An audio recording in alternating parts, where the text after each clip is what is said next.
Hello and welcome to another video produced by John Pearson for the Villages Theater Company.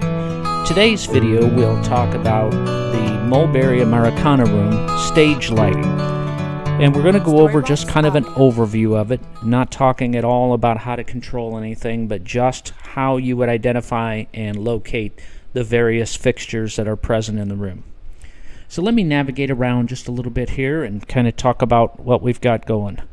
This model would represent the theater stage in the Americana room, and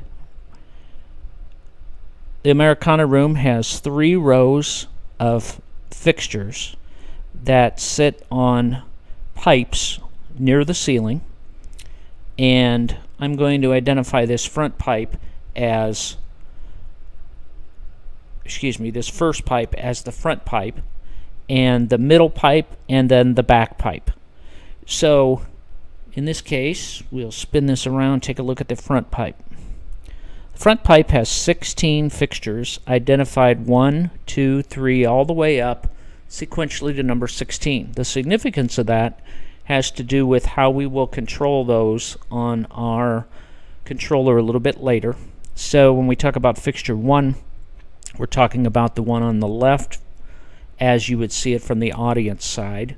16 is on the right as you would see it from the audience side. Each of these 16 fixtures are identical.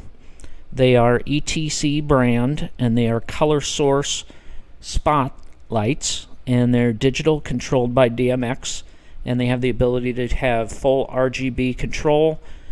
They can dim on and off at any percent you need, and they can also do strobing at various intervals. If you spin this thing around, we take a look at the second pipe, or the middle pipe. The middle pipe, which we have numbered 17 through 24, are all identical, but they're different fixtures than the front pipe, and these are ETC color source PARs. And these also have RGB control, and they have the ability to dim 0 to 100%. They've got a little different throw on how they produce their lighting. And I should mention, while I'm thinking of it, that each of these represented in the model is very representative of their actual 3D location as it's fixed on the pipe. Each of these are fixed and not movable, and there's really no intention to move them because they've been tested and have good coverage on the stage. And the back pipe has fixtures 25 through 32, and again, these are all the ETC PAR lights. We have 16 of those on 2 sets of pipes, and on the front we have 16 of the identical fixtures.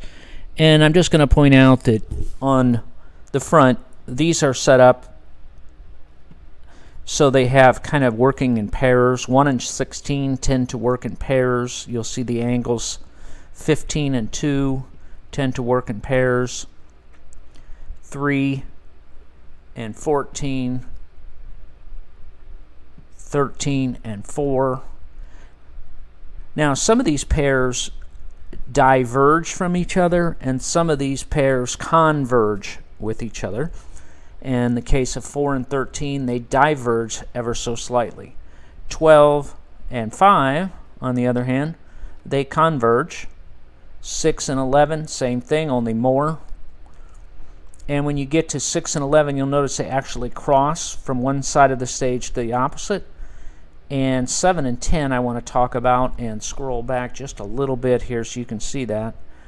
This one would be for a scene outside the stage curtain, right out on the apron, and it provides really good down coverage from that.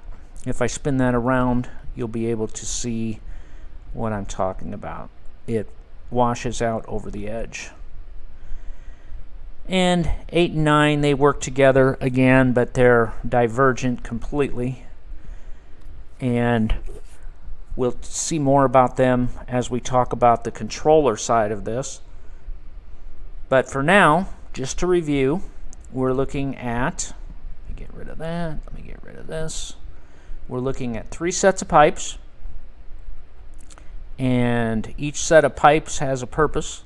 But the front pipe has 16, numbered 1 through 16. The middle has 8, numbered